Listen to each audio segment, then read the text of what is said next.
এই যে আমার সামনে হুপার দেখতেছেন, যে হুপার লাইন পাচ্ছে না। আপনারা অনেকদিন যাবত অনেকে কমেন্ট করে যাচ্ছেন যে হুপার নিয়ে ভিডিও বানানোর জন্য। আজকে আমি আপনাদেরকে আজকে এই হুপারের একটি ভিডিও দেখাবো, যা মিথ্যা কখনো প্রমাণ আমাকে করতে পারবেন না। যদি কমেন্ট করতে পারেন, কমেন্ট করে জানাতে পারেন যে আমি মিথ্যা কন্টেন্ট দিয়েছি।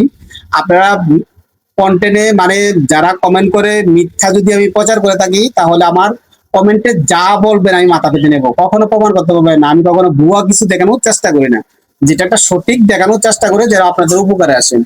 যে আজকে একটা হুপার আমি মোটামুটি রেডি একরকম বলতে পারেন। তারপর আপনাদেরকে সমস্যাটা বোঝার জন্য আজকে আমি ভিডিওটা বানাচ্ছি। অবশ্যই ভিডিওটা লাস্ট পর্যন্ত দেখতে থাকেন। আর যদি ভিডিওটি আমার ভিডিওটি ভালো লেগে থাকে, অবশ্যই চ্যানেলটা সাবস্ক্রাইব করে দেবেন আর লাইক দিতে দেখেন। আর লাইকটা অবশ্যই দিলে ভিডিও বানাতে ভালো লাগে, আর কমেন্ট করলে আপনারা সাবস্ক্রাইব করলে আরো ভালো লাগে। দেখেন আমি এই যে উপরটার কানেকশন লাগিয়েছি, কিন্তু এই সুইচটা অফ অন করতেছি, কিচ্ছুই পাচ্ছে না। দেখেন আমি যদি সুইচটাকে অফ অন করি, আপনাদের দেখাচ্ছি যে কিছুই পাচ্ছে না। ঠিক আছে, এখন আমি দেখাবো আপনাদেরকে কি সমস্যার কারণে উপরের এই যে সামনের ডিসপ্লে পাওয়ার অফ হয়ে যায়। এই পাওয়ার নিয়ে আজকে আমি একটা ভিডিও বানাবো আপনাদের জন্য, যারা আপনাদের উপকারে আসেন। এই যে এটা হলো পাওয়ার, আমরা যে কারেন্টের যেরকম ট্রান্সফর্মার আছে না, এটা হলো একটা ট্রান্সফর্মার, এটা হলো পাওয়ার। এটা থেকেই মনে করেন সমস্ত সামনের ডিসপ্লে বলেন আর আইসি বলেন, সবগুলোতে এটা থেকে কারেন্ট যায় মূলত। তো এটা যদি খারাপ হয়ে যায়, তাহলে তো আপনার এই ডিসপ্লে বলেন আর ইয়েতে বলেন কোথাও কারেন্ট পাবে না, কোথাও আপনার লাইন পাবে না, পাওয়ার ডেড করতে পারেন। তো এটা যাওয়ার নির্দিষ্ট কিছু কারণ আছে। এটা কি কারণে যায় আপনার অবশ্যই জানা দরকার, যে এটা কেন যায়। এটা তো এমনিতে এমনিতে যায় না, এটা দুইটা কারণে যায়। আমি তিনটা কারণে যায়, আমি সম্পূর্ণ আপনাদেরকে বলে দেব যে ট্রান্সফরমার যাওয়ার কারণ কি। আপনারা সচেতন হবেন, ইনশাল্লাহ আপনাদের ট্রান্সফরমার কাটবে না। এটা কেন গেছে আমি আপনাদেরকে দেখবো আমার ফিউজটা কেমন আছে। ঠিক আছে, হ্যাঁ, আগে তো আমাদের একটা টার্গেট থাকে, হয়তো ফিউজটা চলে যেতে পারে, কিন্তু না ভাই, এই সমস্যাটা হলে ফিউজ কখনোই কাটবে না। ফিউজ কিন্তু ভালোই থাকে, আমরা 100% শিওর থাকি। যারা মিস্ত্রি ভাই যারা আছে, তারা অবশ্যই জিনিসটা বুঝতে পারবেন, যারা এরা কাজ করেন। সবাই একই সমস্যা।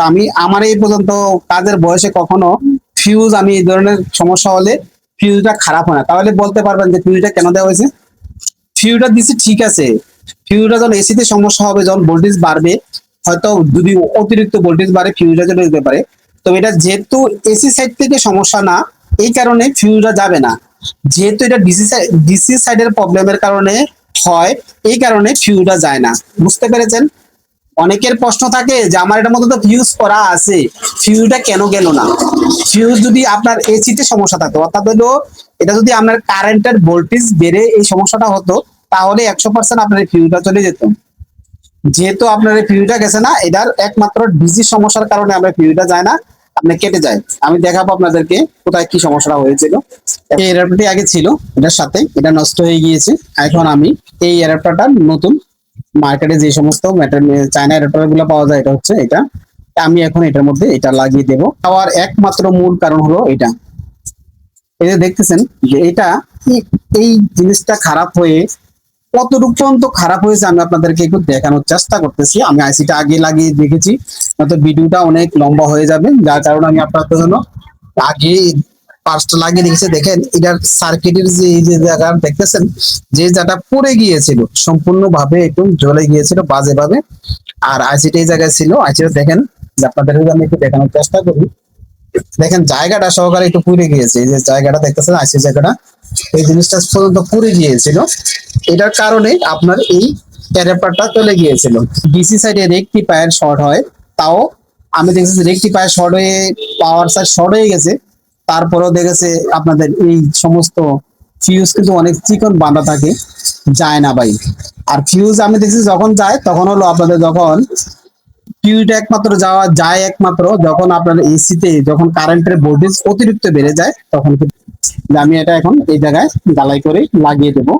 তিনটা, এখানে যে তিনটা কানেকশন দেখতেছেন, আমি তিনটা কানেকশনের মধ্যে তিনটা কানেকশন ভিন্ন যেটা আছে, মানে সাদাটা এটা থাকবে মাঝখানে, আর সাইডে থাকবে এই দুই সাইডে একরকম কালার, যেটা দুই সাইডে থাকবে। আর ভিন্ন যেটা একটা কালার থাকবে, এটা থাকবে মাঝখানে।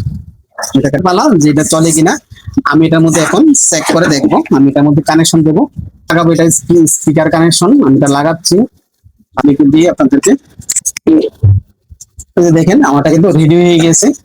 জাস্ট আপনাদেরকে আমি দেখানোর জন্য আমি আবার ভিডিওটা সম্পূর্ণভাবে করেছি। আগে থেকে আমি রেডি করে আগে দেখি যে সমস্যাটা কি।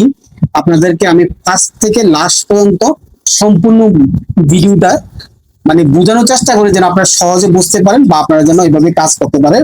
আমি সবসময় আপনাদেরকে এভাবে ভিডিও দেওয়ার চেষ্টা করি। তো আমার চ্যানেলটা যদি ভালো লাগে, অবশ্যই আপনারা যদি এই ধরনের ভিডিও পছন্দ করেন, আমার ভিডিও পছন্দ করেন, আমি অল আইটেম ইলেকট্রনিক্স এর অল আইটেমের কাজ করি। আহ, ইনশাল্লাহ দেখেন আমার ভিডিওতে অনেকেই দেখেন যে আমি অনেক আইটেমের কাজ করি। তো আমার ভিডিও যদি ভালো লেগে থাকে আপনাদের কাছে, অবশ্যই আমার চ্যানেলটাকে সাবস্ক্রাইব করে দেবেন, লাইক দিবেন আর কমেন্ট করবেন। লাইক দিলে, কমেন্ট করলে, ভিডিওটা লাস্ট পর্যন্ত দেখলে আপনাদের জন্য ভিডিও বানাতে ইচ্ছে করে। আমি চেষ্টা